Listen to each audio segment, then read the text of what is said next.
Bom, então o nosso tema do seminário de hoje é a ansiedade, o limite entre normalidade e patologia.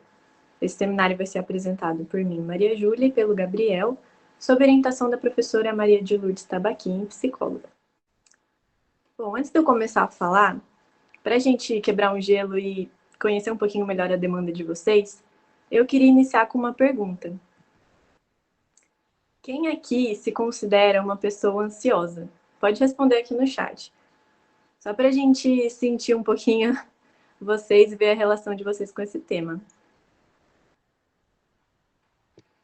Deixa eu vendo aqui.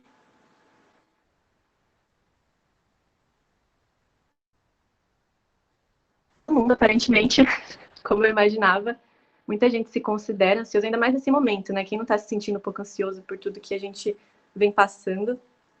Mas então, ok, obrigada pela interação. Então, vamos lá. Bom, vamos começar conceituando. O que é ansiedade?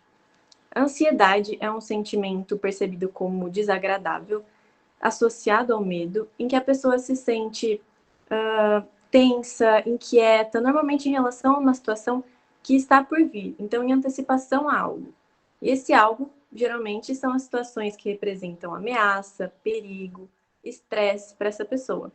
Como, por exemplo, uma situação nova que a pessoa não esteja acostumada, gera aquele famoso medo do desconhecido. Enfim, essa ansiedade, ela pode ser passageira, em torno da situação, ou ela pode acompanhar essa pessoa de uma maneira muito mais intensa, se tornando crônica. Certo, então nós entendemos que a ansiedade é uma emoção. Então vamos falar do estado emocional. Quais são os componentes do estado emocional? São três: o cognitivo, o fisiológico e o comportamental.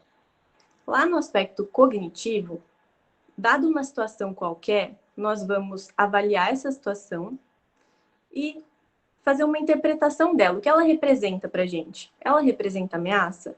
Ela representa estresse? Em se tratando de ansiedade, normalmente sim, né? Ela pode representar diversas outras coisas, mas para ansiedade normalmente vai ser isso. Então, ok, interpretamos essa situação como sendo estressora para a gente. A partir disso, nós vamos gerar uma impressão subjetiva, uma sensação. Então, a gente pode se sentir nervoso, preocupado, inseguro, com medo, tenso. Então, a gente entra no segundo componente, em que nós já estamos nos sentindo nervosos, então o nosso organismo vai começar a demonstrar isso. São as reações fisiológicas, que são as reações involuntárias em decorrência da ação do sistema nervoso autônomo, em que mão começa a suar, pupila dilata, frequências respiratória e cardíaca aumentam. Tem pessoas que começam a tremer, né, com os tremores. E então a gente entra no terceiro componente. Nós já estamos nervosos, nosso organismo já está fazendo questão de demonstrar isso, então a gente passa a se comportar de uma determinada maneira. Então iniciam as reações comportamentais faciais, né, das expressões, vocais, de alterações posturais. Então a gente normalmente começa a falar mais rápido, se movimentar mais rápido. Né? Quando a gente está nervoso, a gente tende a acelerar. E aí podem ser observados diversos outros comportamentos, como congelamento, por exemplo, numa situação de comunicação em público, que a gente está falando com muitas pessoas. Tem gente que pode congelar, né? Não travar, não conseguir falar. Tem gente que foge da situação, ou vai lá, enfrenta, luta. Se a gente está em casa à noite, com um monte de pensamento pensando pela nossa cabeça, isso pode gerar uma insônia. Então, são diversos os comportamentos que podem ser expressos em decorrência da ansiedade. Então, mais um momento de interação nossa. E eu queria saber de vocês, o que vocês percebem no organismo de vocês, enquanto reações fisiológicas, nos momentos em que vocês estão ansiosos, e quais comportamentos vocês acabam expressando. Tem gente que já congelou em alguma situação importante, ou que já sofreu com insônia, dor no estômago, tremor, coceira, olha só. Uma coisa que me veio na cabeça, que eu não tinha comentado no slide anterior em relação às reações fisiológicas, é, em momentos que eu estou normalmente me comunicando em público, principalmente se for presencial, a produção de saliva vai lá embaixo, né? E às vezes tem dificuldade até de articular algumas palavras, porque a boca fica muito seca. Mas então é isso, acho que todo mundo se identifica, foram respondendo aí. Insônia tá ganhando, eu acho. Mas é isso, então. Obrigada, gente, de novo. Bom, e os pensamentos? Vocês acham que os pensamentos, a forma como a gente pensa, influencia na ansiedade que a gente sente? Com certeza, sim, né? As emoções, incluindo aí a ansiedade, elas são influenciadas pela maneira como nós interpretamos as situações, e não pelas situações em si. Tanto que uma mesma situação pode ser considerada estressora e desencadear ansiedade para uma pessoa e não desencadear para outra. Mas é a mesma situação. Então, a forma como a gente pensa tem muito impacto. Mas isso não depende só da gente. Existem fatores ambientais e fatores genéticos que influenciam sim na maneira como nós interpretamos essas situações e lidamos com elas. Os fatores genéticos estão muito ligados também à questão de predisposições aos transtornos mentais, né, que é o momento que a ansiedade ela passa a ser atingir um nível patológico, né? A gente já vai entrar nessa questão, se tornar um transtorno mental, que inclusive é o ponto-chave do seminário. Última pergunta que eu vou fazer para vocês. Vocês acham que a ansiedade ela pode ser boa em alguns momentos ou ela sempre é ruim? Sempre atrapalha a gente?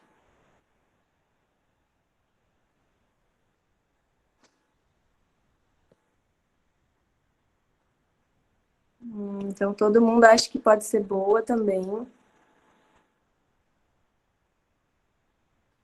Uhum. Permitiu a evolução da nossa espécie, certo?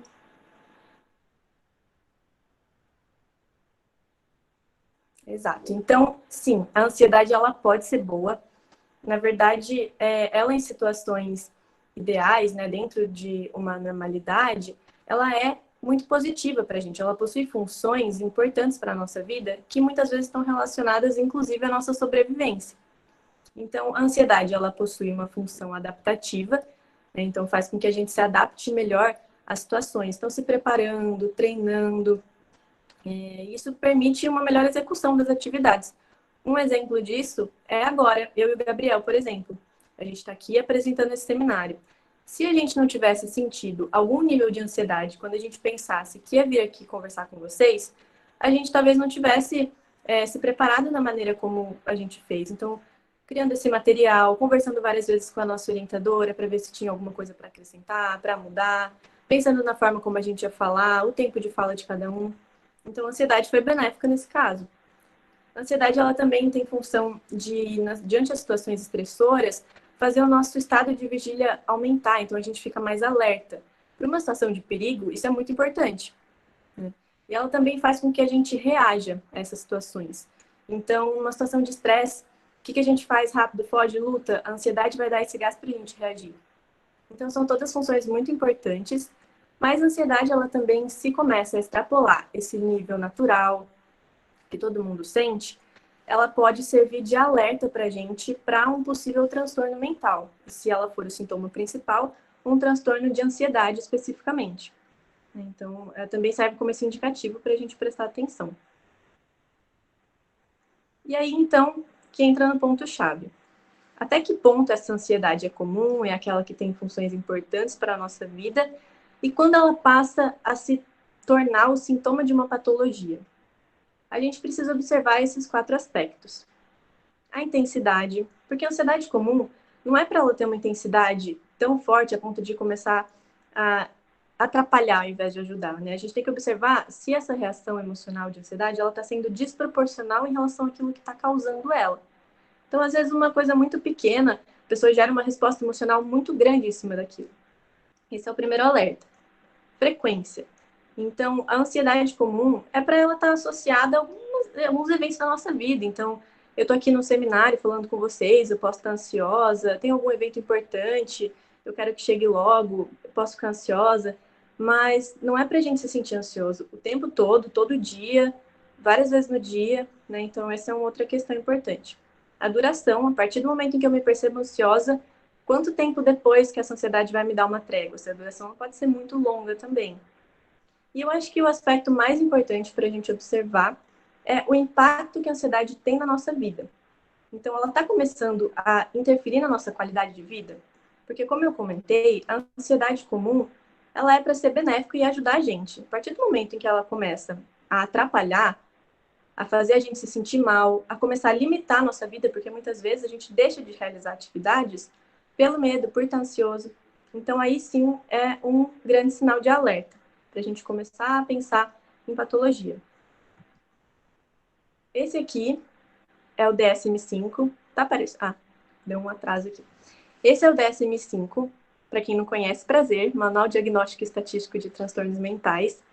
Esse livro é muito importante porque ele traz todos os transtornos mentais e critérios diagnósticos, informações como prevalência, sintomas, características, desenvolvimento e curso de cada um dos transtornos.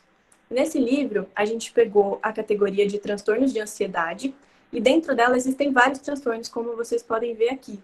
Então, ansiedade de separação, mutismo seletivo, fobia específica, ansiedade social, pânico, agorafobia, ansiedade generalizada, induzida por substância, medicamento, devido a outra condição médica especificada e não especificada. Então, são vários.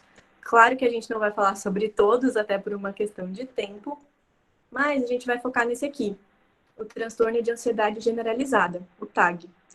Então, eu vou passar a palavra agora para o Gabriel, que é ele que vai discutir esse transtorno com vocês.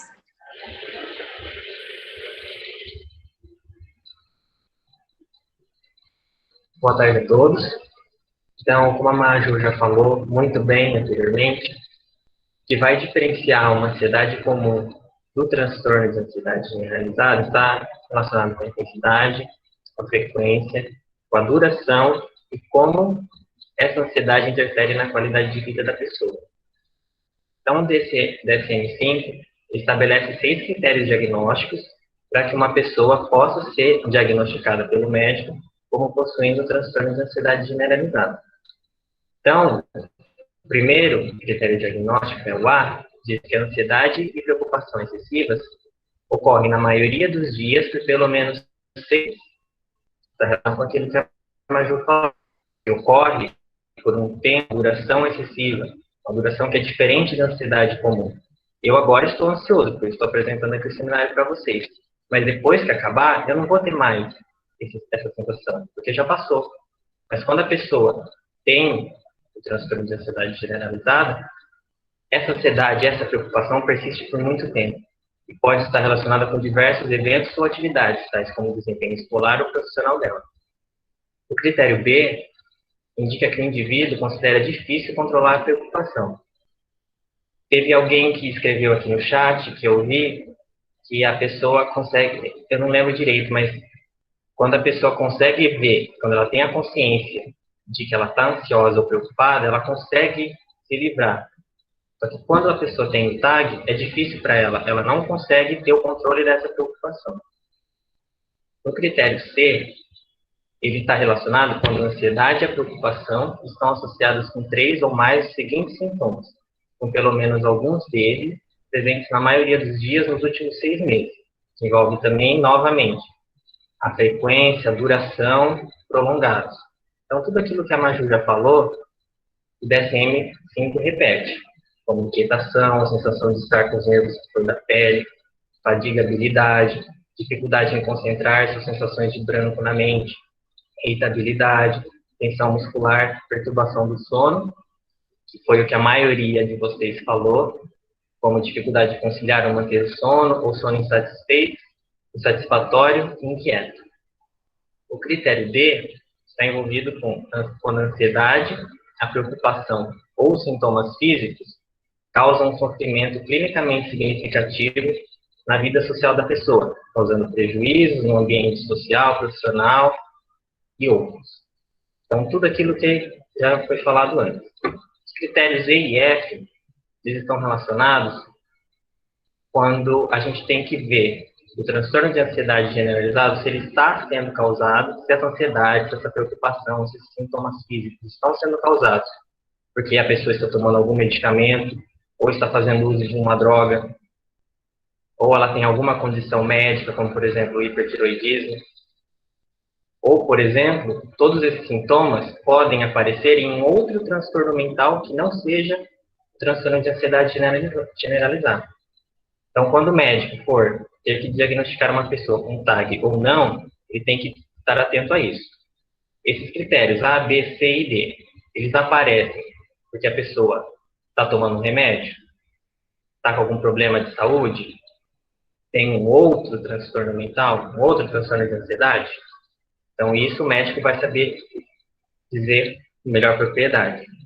Mas o que é bom que fique na mente de todos nós são esses 4 critérios, de A até D. Que aí a gente vai vê-los um pouquinho mais forte agora. Pode passar, mas não. Então, para que a gente fique com esses critérios sedimentados, a gente trouxe um caso fictício que foi elaborado pelo professor Antônio Zuardi, da Faculdade de Medicina de Ribeirão Preto. Ele escreveu esse caso, nesse artigo, Características Básicas do Transtorno de Ansiedade Generalizada. E a gente deu uma adaptada para que dê para encaixar os sintomas que a pessoa está tendo, os critérios do DSM-5. Pode passar, Maria. Então, a Amy é uma mulher de 30 anos, ela é casada, contadora e mãe de um filho de 2 anos. Ela procurou um médico com queixa de dor muscular generalizada, palpitações e suor nas mãos. Ela referiu que ela sempre teve tensão muscular, e após o nascimento do filho, isso piorou. Na mente dela, essa piora ocorreu porque ela estava cuidando do filho, estava em casa, conciliando tanto cuidado materno quanto cuidado de casa, e que ela pensou que quando ela voltasse, esses sintomas desapareceriam. Só que mesmo após a volta ao trabalho, que já ocorreu há 1 ano, os sintomas continuaram e ainda apareceram a fadiga, a dificuldade de concentração e a insônia. Então, olhando para o que ela referiu para o médico, essa primeira parte, a gente conseguiria encaixar esses sintomas, pode passar, Maju, no critério C do DSM-5, em que ela está tendo sintomas, como a gente pode ver, de inquietação, a sensação de estar com os nervos à flor da pele, ela está tendo fadiga, tensão muscular, dificuldade de concentração, perturbação do sono, que ela referiu insônia, na maioria dos dias nos últimos 6 meses. Ela disse que quando ela voltou há 1 ano no trabalho, ela já estava sentindo sintomas e há 1 ano ela está com sintomas piores. Então, está afetando ela na maioria dos dias nos últimos 6 meses. Então, até agora, o critério C está preenchido. Ela está com esse critério preenchido. Pode passar, Maria. Depois, ela falou para o médico que ela fica ansiosa quando chega em casa antes do marido. Por quê? Como o marido dela busca a criança na creche e ela chega e não vê o marido em casa, ela começa a ter pensamentos de que aconteceu um acidente com os dois, que pode ter acontecido um assalto ou coisa pior. Além disso, ela também tem preocupação em relação à saúde e à situação financeira dos seus familiares. Não só do marido e do filho dela, como dos pais, dos avós, dos primos, dos sogros, dos cunhados. Ela também se preocupa com as contas dos estudos do filho quando ele crescer. Uma coisa que vai acontecer mais para frente. E ela também se preocupa em não conseguir mais ser uma boa contadora por causa de todos esses sintomas que ela está tendo. E apesar disso, uma coisa muito boa é que ela reconhece que algumas preocupações que ela tem são infundadas, mas ela não consegue parar de pensar nelas. Então, uma coisa positiva é que ela tem a consciência de que essa ansiedade, preocupação estão infundadas e não deveriam estar acontecendo. E aí, com isso, a gente percebe que esse relato dela se encaixa em 2 critérios do DSM-5. Pode passar, Maria. Que são os critérios A, quando a ansiedade e a preocupação excessivas estão ocorrendo na maioria dos dias por pelo menos 6 meses, e quando o indivíduo considera difícil controlar a preocupação que ele tem. Então, veja, a gente já tem o critério A, o B e o C aqui presente nesse caso. Pode ir, Maju. Aí, no fim da anamnese com o médico, ela relatou que ela percebeu que no último ano ela está sempre alerta e tensa, quase todos os dias, e que seu rendimento no escritório está prejudicado, em função de não conseguir se concentrar, pois está constantemente envolta em preocupações. Então, veja, aqui a ansiedade, a preocupação, os sintomas estão prejudicando a vida dela, nesse caso, no ambiente de trabalho. E, ainda bem, depois que ela teve consciência dessa interferência na qualidade de vida dela, ela buscou ajuda para não conviver mais com esse sofrimento significativo. E esses relatos estão relacionados, então, com o último dos critérios diagnósticos do DSM-5, que é o critério D, quando a ansiedade e as preocupações causam sofrimento clinicamente significativo e prejuízo na vida social, no ambiente profissional e em outras áreas da vida da pessoa. Então, quando a pessoa chega num médico, ela vai chegar com esses sintomas e depois o médico vai ter que ver. Será que a Amy, por exemplo, estava utilizando algum medicamento que estava causando isso? Será que ela estava usando drogas? Provavelmente não. Será que ela tem algum caso de saúde, algum outro transtorno mental? Depois lá, tudo que ele fez, pediu o exame, tudo, ele viu que não. Então a Amy foi diagnosticada pelo médico com um transtorno de ansiedade generalizada. Pode passar, Maju. Então, nesse estudo que viu a prevalência de transtornos de ansiedade na região metropolitana de São Paulo, ele viu que o transtorno de ansiedade, que está englobado dentro dos transtornos de ansiedade, como o Maju falou, tem uma prevalência em 12 meses de 2,3%. Quando vê a prevalência do TAG ao longo da vida, essa prevalência é de 3,7%. Notem que, ao longo da vida, a prevalência é maior em mulheres. Por isso que a gente trouxe, e também foi o caso do professor Antônio, uma mulher, porque a prevalência é maior em mulheres. E aqui, nesse estudo, metropolitano de São Paulo, viu que 3,7%, em homens de 2%. Nesse outro estudo da epidemiologia dos transtornos de ansiedade em regiões do Brasil, ele viu que os transtornos de ansiedade são as condições psiquiátricas de maior prevalência no Brasil.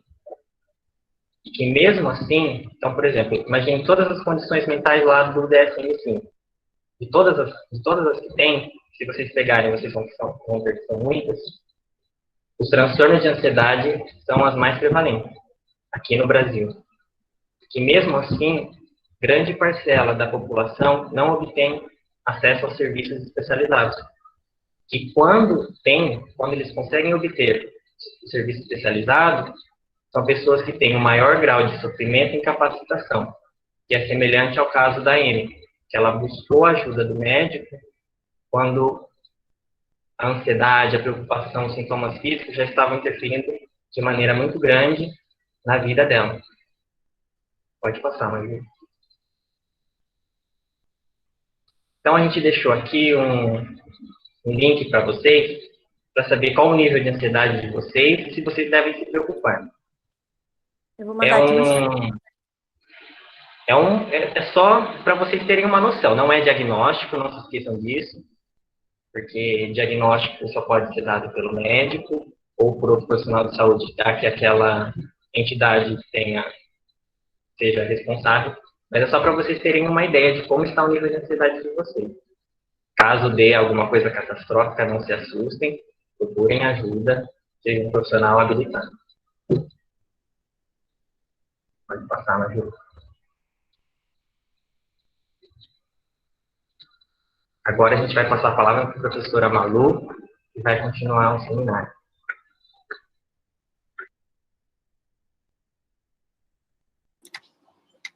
Boa tarde a todos. É com um grande prazer que eu estou aqui nesse seminário, fazendo a parceria aí com o Gabriel e com a Maju, para a gente falar a respeito de um transtorno que tem uma incidência muito alta, como vocês viram, né?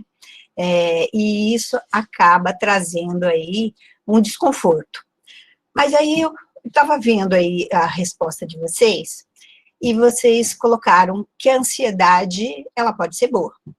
Se a ansiedade é boa, por que que nós sofremos quando estamos ansiosos? Essa é uma pergunta, não é? Se é boa, por que que traz sofrimento? O problema não é o sofrimento, o problema é a maneira como enfrentamos esse sofrimento, né? Então, é essa que faz toda a diferença.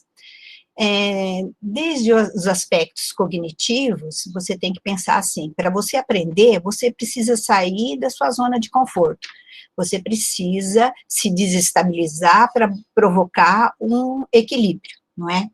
Então, a ansiedade, ela é a mola propulsora para que você encontre caminhos para a resolução dos seus problemas, para você enfrentar, para você resolver. E aí entra na questão de tratamento. Então, assim, quem sofre com ansiedade, né, não é num único momento. Isso a pessoa já apresenta uma história de ansiedade ao longo da vida. E isso é decorrente das experiências que a pessoa teve, né? Esses sintomas apareceram, por quê? Porque ocorreram também experiências, tem predisposições que possibilitam isso. Então, o diagnóstico de ansiedade, ela é baseada numa ciência, ela é baseada na filosofia do comportamento e do afeto também, não é? E esses comportamentos, né, são condições, são cognições que a pessoa desenvolve a respeito do estímulo que ela está vivendo, da condição que ela está vivendo. Então, como eles disseram, né, o TAG, ele é entendido por meio de 3 sintomas de ansiedade. Primeiro, o fisiológico, né, as reações fisiológicas, como foram ditas, o cognitivo e o comportamental. E quando se vai para uma sessão terapêutica, né, para o tratamento em si, é focado esses 3 aspectos. O tratamento é baseado nisso. Muitas vezes é até interdisciplinar, né? O psicólogo trabalha essas questões cognitivas e comportamentais, mas as reações fisiológicas também devem ser consideradas. Então, quando se fala, né, essa tríade, a preocupação excessiva e incontrolável, isso é o que caracteriza um transtorno. Transtorno não é um mal-estar, transtorno é uma patologia, é uma doença mental. Aí tem o nome de transtorno. Quando se caracteriza como transtorno, que você tem excessivamente, de forma incontrolável, essa condição, essa preocupação, que acaba, né, latejando aí na sua mente, e que você não tem o controle sobre esses pensamentos, essa superestimação de que uma probabilidade ruim vai acontecer, isso continua martelando aí na sua cabeça, então você tem que começar a se preocupar com isso. E o outro aspecto é a superexcitabilidade persistente, né? Você fica numa inquietação, essas manifestações, essa tensão física te incomoda. Então, se você tem essas manifestações, a psicoterapia cognitivo-comportamental é uma ciência que pode favorecer você desenvolver, né, estratégias que possam te ajudar. Então, a psicoterapia, a TCC, ela tem se mostrado, assim, eficaz. Por quê? Porque ela ajuda, primeiro, na sua reestruturação cognitiva, tá? Então, o que é essa reestruturação cognitiva? Quando você tem essas sensações, é porque houve um gatilho, passou na sua cabeça alguma coisa, algum pensamento que faz você ficar com medo. Isso é automático, você não quer, mas aconteceu, tá? Isso é o aspecto cognitivo aí do gatilho. Isso é movido pelo quê? Por crenças que você desenvolveu ao longo da sua vida, né? Se você entra em pânico porque você tem que falar para um público, é porque você desenvolveu crenças de que esse público, de alguma maneira, é ameaçador, vai te julgar, etc, etc, né? Então, essas crenças é que te mobilizam a você desenvolver crenças de que você está em perigo. Então, a psicoterapia, ela vem para clarear isso, para esclarecer quais são essas distorções que você faz e que esses pensamentos ocorrem, tá? Além disso, você identificou, você tem que ter um manejo disso, você tem que ter uma forma de lidar com estratégias que te ajudem a esse enfrentamento, que te ajudem nesse manejo aí, tá? Numa sessão, né, de psicoterapia, você tem aí de 15 a 20 sessões individuais, né, que você trabalha, tá? Com relação à psicoterapia, você tem também um trabalho multidisciplinar, eu defendo muito isso, né? Então, você tem o diagnóstico médico, né? Você tem o diagnóstico psicológico, né, em termos cognitivos comportamentais, e você tem a adesão aí do tratamento, que pode vir a ser o medicamentoso, tá? Ajudando nesse tempo de elaboração desses pensamentos, dessas crenças que você tem e que te assustam tanto, tá? Você tem aí também terapias adicionais que possam contribuir. Então, o relaxamento, né, sistemático também favorece a liberação dessas tensões, que ajudam você a se concentrar e você elaborar essas condições aí. Bem, eu estou falando de tratamento de ansiedade para adolescentes e adultos, né? Mas também a criança também apresenta essa condição. E aqui eu quero mostrar para vocês, tá? Nós temos livros que, dentro da área da saúde e da educação, pode ser lido por profissionais que trabalham com terapias, né? Então, nós temos aqui do Paul Szilard, tá? É um livro muito bom, tem 2 volumes desse livro, tá? Esse livro aqui, ele traz estratégias para poder lidar com essa ansiedade, tá? Então, esses 2 livros aqui do Paul Szilard, chama Guia do Terapeuta para Bons Pensamentos e Bons Sentimentos, tá? Então, esses 2 livros. Eu não sei se deu para ver o que é esses 2 livros, a gente pode disponibilizar também a referência dele, tá? E tem também esse outro do Paul Szilard, que é o mais recente, que fala de ansiedade, né? Terapia cognitivo-comportamental para crianças e jovens. Também é um livro, assim, que ajuda muito com estratégias, como que você monta essas estratégias. Estratégia é um processo da terapia, ele não é a única coisa que você vai fazer em termos do comportamento, porque se você não reestruturar a maneira como você pensa sobre alguns aspectos que ocorreram na sua vida, tá? Você acaba andando em círculos. Você pode até desenvolver estratégias, mas se você não reestruturar cognitivamente a maneira como você lida com essas emoções, você acaba não sendo eficaz e acaba criando dependências. Então, é importante você juntar, né, esses 2 aspectos aí. Bem, eu queria dizer aí para vocês, né, que em termos de tratamento, com crianças, que a gente está falando agora, né, é importante a adesão dos pais, dos familiares, né? Não se trabalha terapeuticamente com criança, então, como fonoaudiólogo, se você tiver uma criança que demonstra um nível de ansiedade muito elevado, né, você tem que ter essa colaboração dos pais. Mas nem sempre você consegue isso, né?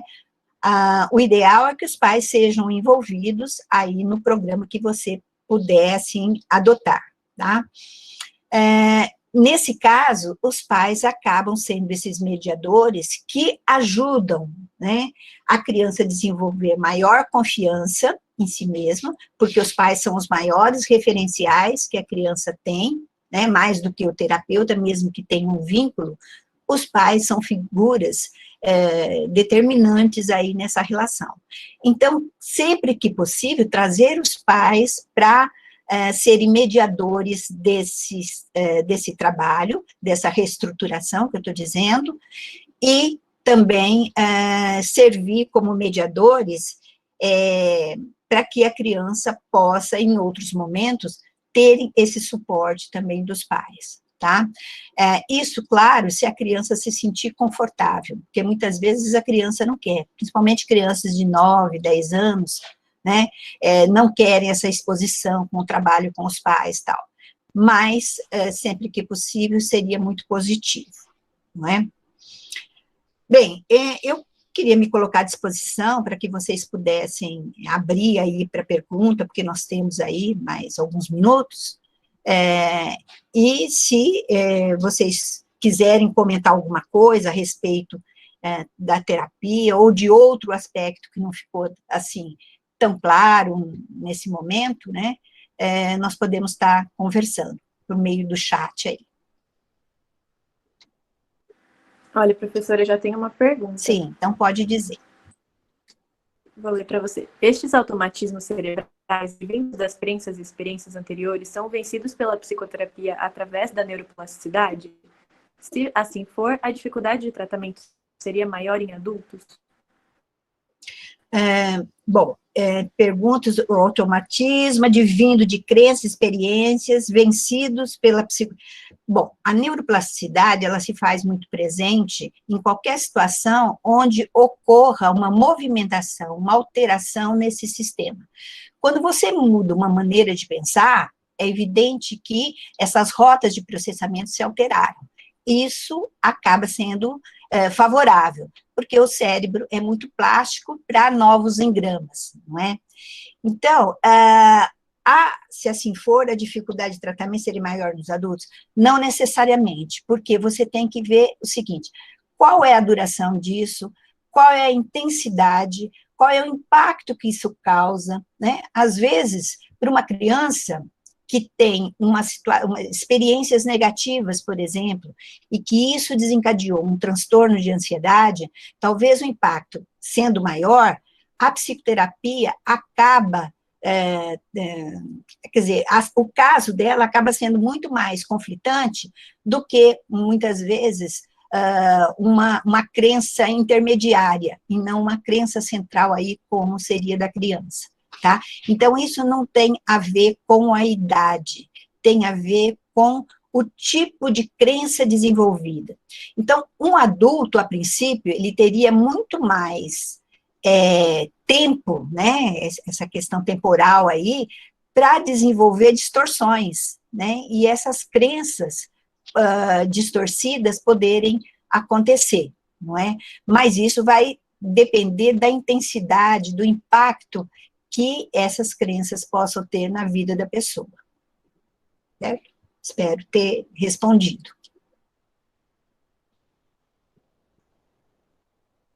A ansiedade pode ser genética? Sim, existe uma predisposição. Existem estudos mostrando que a ansiedade, ela tem um fator genético, né? Pais ansiosos, eles acabam tendo essa predisposição para os filhos, dando, né, essa predisposição para os filhos, mas também a questão ambiental, né? Uma mãe extremamente ansiosa, ela vai criando um universo ali de convivência, ela vai atropelando coisas, e isso dando modelos para a criança, estimulando a criança também num comportamento ansiógeno, né? Então, aí vai juntar duas coisas, a questão, né, da predisposição genética e também na questão do ambiente que vai favorecendo nisso. No sentido de que, se há casos na família, a pessoa teria mais chance de ter problemas de ansiedade também. Sim, é o que eu disse, né? Existem, os estudos mostram isso, essa questão predisponente para a ansiedade, né? Isso não significa que você tem que levar essa predisposição para a sua vida inteira. Significa o quê? Se você tem pais ansiosos, você está ali, adolescente, adulto, tem a consciência de que você tem essa predisposição e você percebe que o seu comportamento está sendo movido muito por essa questão de ansiedade, você pode fazer um trabalho preventivo até, não é? Lidar melhor com essas questões aí. Por quê? Porque se você tem toda essa experiência anterior, você pode modificar ao longo da vida, não é? Situações mesmo as traumáticas, né? Você tem recursos para poder lidar com essas experiências que não são tão positivas assim, né? Alguém mais gostaria de fazer alguma colocação?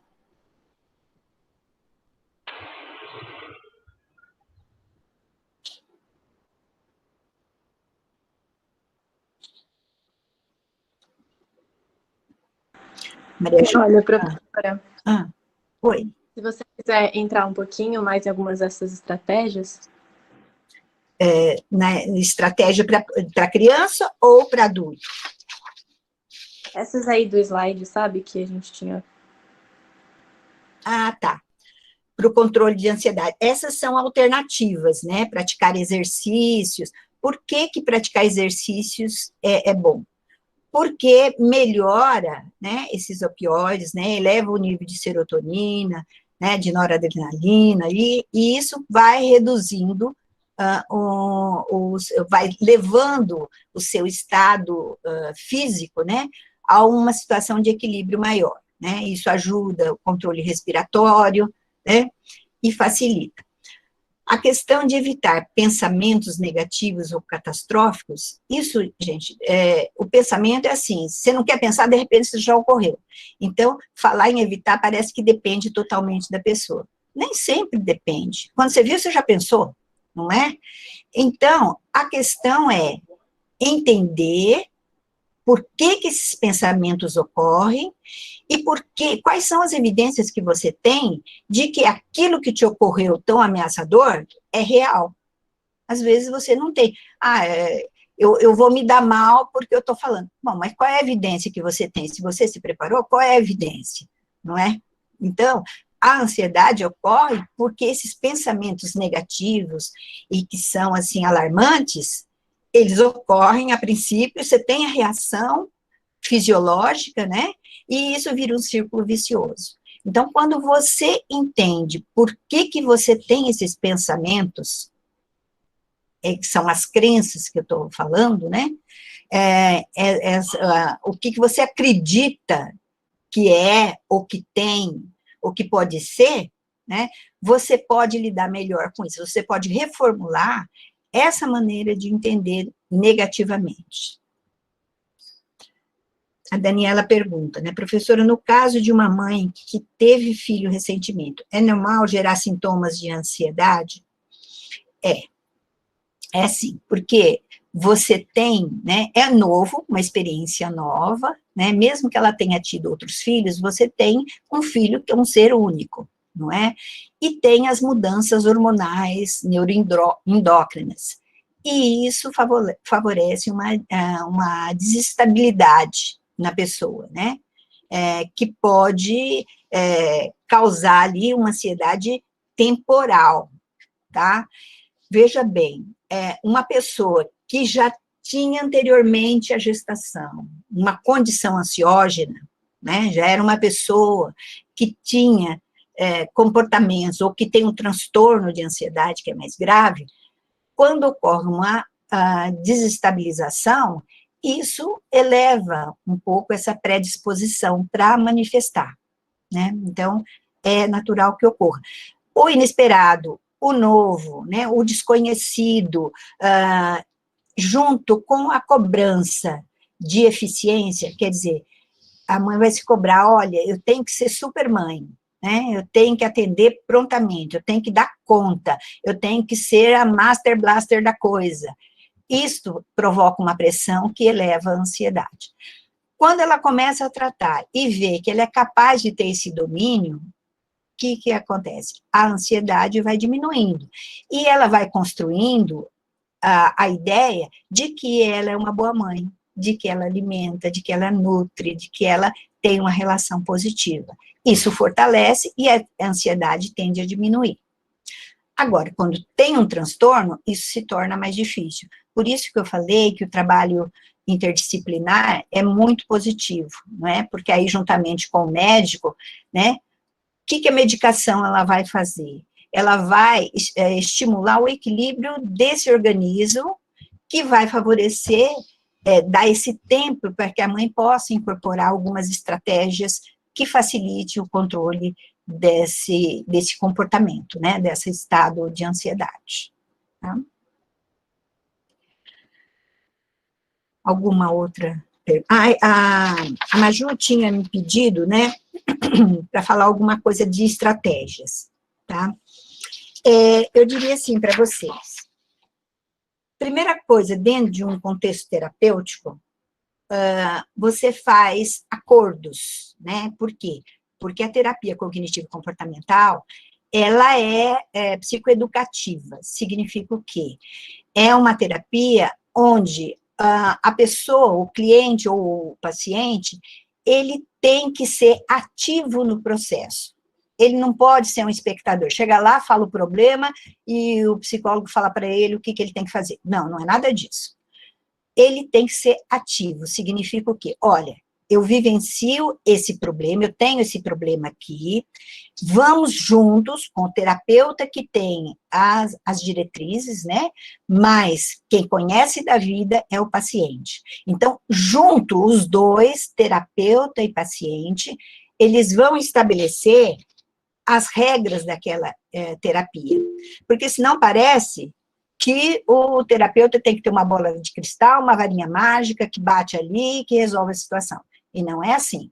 Dentro desse contexto terapêutico, junto com o profissional, ele vai entender, sabe, esses pensamentos automáticos, ele vai entender as distorções que ele faz da vida dele e que, em consequência, aparecem esses estados de ansiedade. Então, esse é o processo. As estratégias vai depender do quê? Do caso em si. Quais são os recursos que aquele paciente tem? Não adianta você falar de uma estratégia para uma determinada pessoa que não vai ser, às vezes, igual para outra, porque vai depender da maneira como aquela pessoa, especificamente, tem possibilidade de lidar. Então, se você fala, vamos supor, me dá ansiedade, medo de inseto, né? A maneira como ela vai lidar com isso, como que ela construiu esse medo, e as estratégias de enfrentar, vai desde uma progressão de aproximação, uso de imagens, e várias outras formas, vai depender também da pessoa, né, da pessoa, quais são os recursos que ela tem para poder enfrentar aquele momento, porque o terapeuta também não pode desestabilizar mais a pessoa, não é? Então, tem que respeitar quais são os limites que ela tem para poder lidar com aquela situação. Então, a pessoa vai dizer assim, eu para enfrentar, né, qualquer insight me dá uma ansiedade, tá, eu não posso nem ver o desenho de uma barata, não posso nem ver que eu dá uma ansiedade, não. Você tem uma estratégia ali de que vai aproximar fisicamente da barata? Como? Se ela não pode nem ver o desenho. Então, para cada pessoa, tem estratégias diferenciadas, dependente da estruturação cognitiva que está sendo feita. Ok? Mais alguma informação? Tem mais uma pergunta, professora. Sim, deixa eu ver aqui. O Hector. O Hector falou, como evitar pensamentos catastróficos em um mundo quase catastrófico, por exemplo? Como podemos lidar com notícias de forma a não ficarmos tão preocupados e ansiosos com a realidade? Você trouxe um momento, assim, bem concreto, né, Hector? No sentido de que nós todos vivemos isso, não é? A sobrecarga de informação, ela desencadeia ansiedade. Tá? Porque você começa a ver o quanto você não tem controle dessas coisas, não é? Esses pensamentos catastróficos aparecem mesmo. Até que ponto eu estou vulnerável a tudo isso que eu estou vendo que aconteceu com o meu semelhante, né? Porque a hora que você vê que acontece com uma criança, que acontece com um adulto, com uma mulher ou com um homem, seja o que for, é o seu semelhante que está acontecendo. E você tem, né, o ser humano ali, normalmente, tem uma capacidade empática, né, uma capacidade de se solidarizar, né, ter essa empatia. Então, essas notícias, elas acabam mesmo fazendo isso. E aí você precisa se blindar com isso, né? Você precisa criar mecanismos de você ir na fonte, obter informações, mas você não ficar sobrecarregando com essa enxurrada, né, de notícias que vão te tirando, né, do seu eixo, do seu equilíbrio.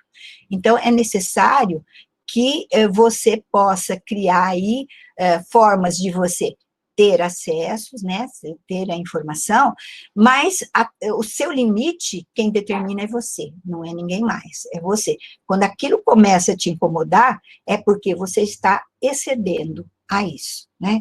Então, a maneira, mas por que eu quero sempre saber, ficar, né, vejo o noticiário, mudo para outro canal, quero saber, se você está querendo saber muito, porque você está muito preocupado com a sua sobrevivência, quais são, né, os motivos, ou quais são as evidências que mostram que você está exposto?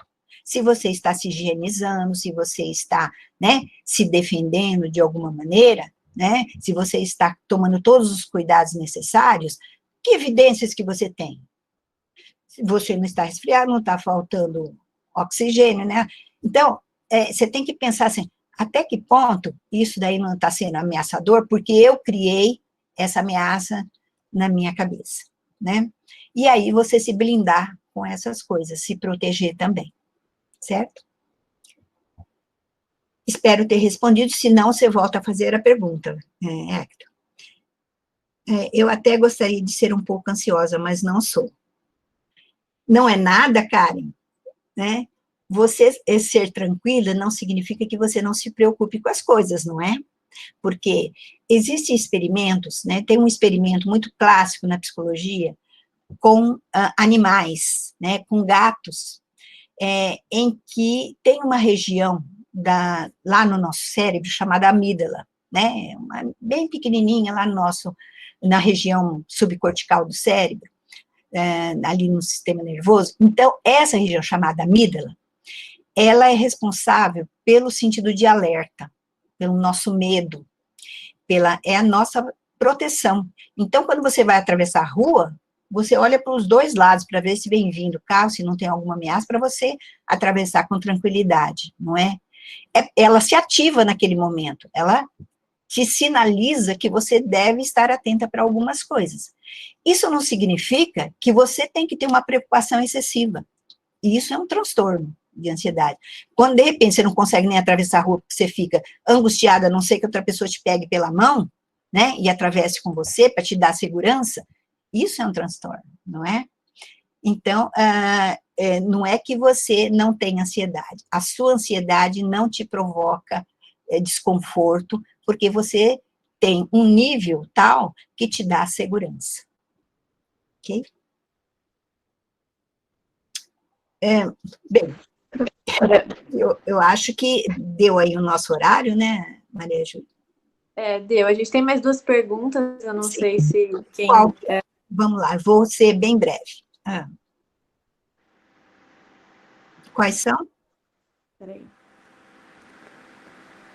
Professora, como saber até que ponto a psicoterapia está funcionando e qual o momento para buscar um tratamento psiquiátrico? O momento para você buscar é quando isso te causa um desconforto maior e você fica infeliz. Então, você precisa de ajuda.